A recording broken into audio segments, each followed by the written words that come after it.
Exodus of the Gnomes, 3,000 years before the Dark Portal.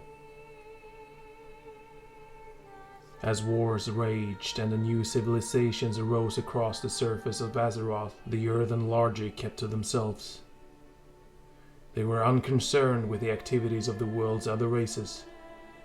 Some Earthen remained isolated underneath the icy mountains of Northrend. Others, who came south with Keeper Arcadas and the giantress Ironaya in an early age, slumbered within the catacomb vaults of Uldaman.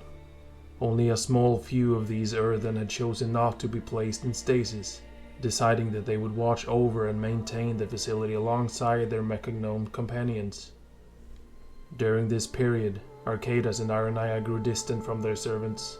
They became ever more obsessed with trying to cure the curse of flesh. Arcadas and Ironaya often retreated into the lowest chambers of Uldaman, spending years in quiet contemplation. Eventually, the two colossal Titan Forges would disappear from sight and settle into a long period of hibernation.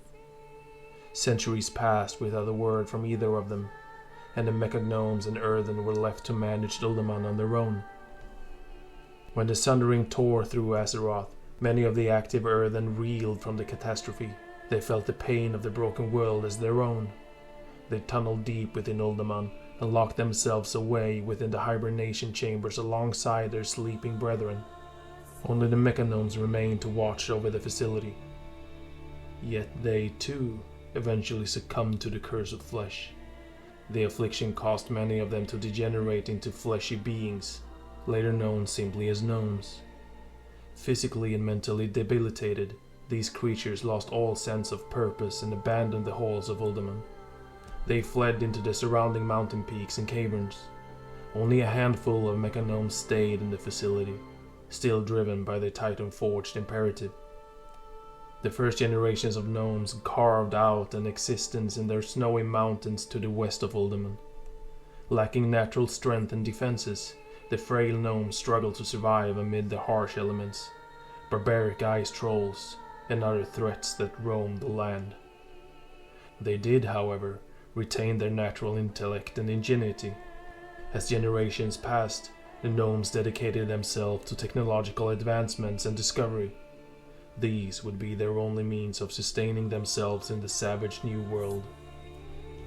To this end, the gnomes eschewed record-keeping and oral storytelling, considering them immaterial to survival. In only a few generations, the gnomes lost all knowledge of the Titan-forged heritage. What they gained, however, was a new society. Their ingenious engineering and science had helped them overcome hardship after hardship. The gnomes carved out a series of highly fortified dwellings deep within the cold mountains of what would be known as Dun Morrow.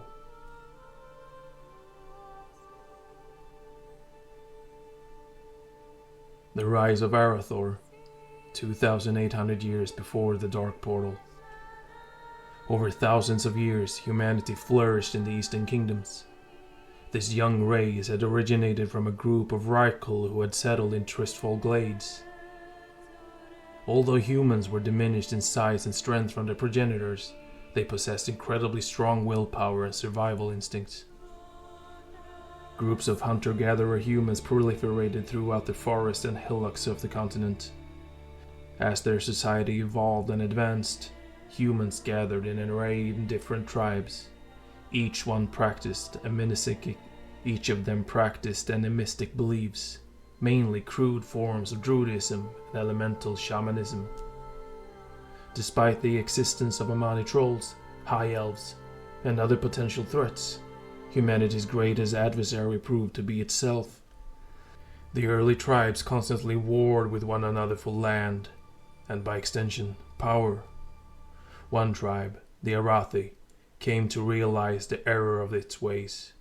Over the span of a few decades, troll incursions into human territories had become more pronounced and ruthless. Something was changing among the brutish Amani to the north. The Arathi knew that if humankind remained divided, it would stand little chance against a true war with its moss-skinned foes. Led by warlord Thoradin, the tribe embarked on a campaign to bring its rivals under a single banner. whether by force or diplomacy. The Arathi lived in the northeastern borders of human lands that had a long history of skirmishes with the trolls. This experience had honed Thoradin into a master tactician and strategist. In the span of just 6 years, the warlord brought the other tribes to heel. He won a few of his adversaries to his side through political marriages. In other cases, Thoradin pitted his rivals against each other. On rare occasions, the canny warlord was forced to outright conquer some of the more belligerent tribes. Much to the surprise of those he had defeated, Thoradin did not reign as a tyrant. He offered his former enemies peace and equality in what he claimed would be a glorious new human nation, a united kingdom of limitless potential. The tribe leaders would not fade into obscurity. They would serve as honored generals. With these acts, Thoradin won the loyalty of his adversaries and was crowned king. King Thoradin named his new kingdom Arathor. He tasked his most gifted builders with constructing a mighty capital called Storm, southeast of Tirisfal Glades. The shimmery terrain around the city acted as an ideal buffer zone between humanity and the Amani, prohibiting the trolls from launching their much-feared forest ambushes. Thoradin also ordered his people to build a great wall near the capital to further shield them from the Amani incursions. Word of Storm's might quickly spread among other disparate human tribes throughout the continent. Many flocked to the fortress for safety, and just as Thoradin had expected, Amani trolls soon began encroaching on outlying lands controlled by the humans. The king dispatched 2 of his most prominent generals to gather intelligence on their enemies and waylay any of the brutes who strayed too deep into Arathor's borders. One of these generals was named Igneus. He and his people originally dwelled among the rugged slopes around Altaric Mountains. Though considered uncouth and savage by many of the humans from the other regions, Igneus and his Northlanders were unmatched in their bravery and strength. They stalked well beyond Arathor's borders, slaughtering any trolls whom they found skulking in the woodlands. Igneus would garner the name Trollbane for the amount of Amani blood he spilled. Thoradin's other favored general was Loradin, who hailed from the heart of Tirisfal Glades. He and his regiment warriors were considered more refined than Igneus and the other mountain folk. Knightly in appearance and mindset, Lordain's forces thoroughly patrolled the edges of Arathor's northern borders. On the rare occasion that Amani raiding parties approached the kingdom, Lordain put him to the blade. Both Lordain and Igneus often returned to Storm with tales of horrific conflict brewing between the Amani and the High Elves far to the north. There were also whispers of something else stirring in the darkened forests, tales of strong voodoo rituals and supernatural beings prowling the wilds in the dead of night. Though the reports unsettled them, Thoradin and his generals agreed that they would not risk their own kind or send any aid to the reclusive High Elves. For the time being, they kept the bulk of their forces behind Storm's massive ramparts, confident they could withstand any foe.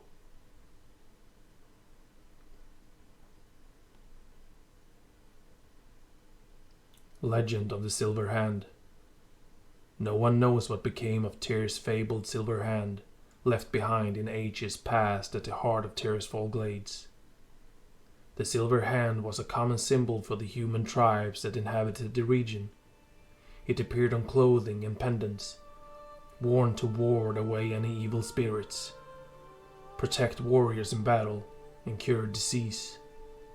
Many centuries later, it would come to represent a great order of paladins, light-wielding warriors who placed self-sacrifice above all else.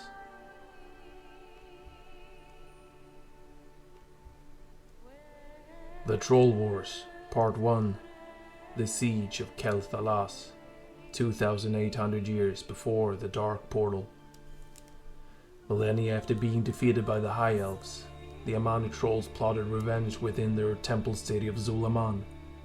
Yet though they were fierce warriors, the troll lacked a strong leader who could bring them victory. Infighting had also spread throughout the tribe, threatening to destroy it from within. The Amani's fortune soon changed when they received aid from the revered Zandalar tribe. The Zandalari saw themselves as the protectors and spiritual leaders of all trolls. They were eager to strengthen troll societies across Azeroth, many of which had languished since the time of the Great Sundering. Even the Zandalari had suffered from the catastrophic event. Their once glorious mountain home of Zandalar had been swallowed by the sea, leaving nothing more than small islands behind. In the Amani, the Zandalari saw an opportunity to revitalize one of their race's most powerful tribes and reassert troll dominance in the Eastern Kingdoms. Overwhelming the High Elves would be no easy task, but the Zandalari were confident of victory. Kel'Thalas was not as powerful as the ancient Night Elf Empire that had decimated the trolls so long ago. In addition, the Zandalari had honed and perfected their own voodoo arts over recent millennia. A handful of wise Zandalari emissaries made the journey from their island home to Zulaman. There, they promised to help the Amani plan for their impending conflict. More importantly, the Zandalari would ensure that the mighty Loa demigods would aid the trolls in battle. To settle matters of leadership, the Zandalari also made one of Amani's most fearful warriors, Yintha, the ruler of his people. Small Amani warbands began emerging from the forests and attacking Kel'Thalas' borders, testing the High Elf strength. Always, the cunning trolls hid their true numbers and capabilities. After a series of successful skirmishes, the Amani decided that the time for all-out war had finally come. Without warning, tens of thousands of troll fighters exploded from the shadowy forests. Monstrous Loa demigods marched alongside the Amani, infused their trolls' adherents with supernatural might. The High Elves struggled desperately to hold back their foes, but they were forced to give ground. With astonishing speed and ferocity, the Amani laid waste to the outer reaches of Kel'Thalas. From Zulaman, the Zandalari emissaries observed the unfolding war with pleasure. Even the elves and their potent arcane powers could not withstand the might of the Amani, the might of the troll race. The trolls' ultimate victory was only a matter of time.